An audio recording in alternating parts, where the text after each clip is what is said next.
Alright, so if you want to wait for a key press on the Commodore 64 while you're programming in assembly language, you can use the getin kernel routine located at FFE4. As you see here, I have a label wait. It will just JSR to FFE4, and if it returns 0, which it does if there's no key pressed, then it will, you don't have to do a compare.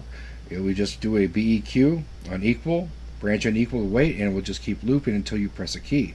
If you want to know what key was pressed, then you could do a CMP, let's say 32 for the space bar, and then you could do a branch on not equal to wait, and then it would wait just for the space bar to be pressed. Let's go ahead and test this out.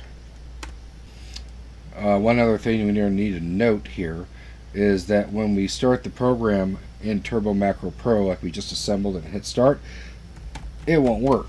So I have to do a run stop restore, and then I'm going to start the program myself with a sys 4096, and now we are in the program, and I hit a key and everything is shifting. If I hold the key down, there he is. So it is working. So that's how you do it if you want to get a quick and easy key press. This service announcement was brought to you by Groundhog Graphics.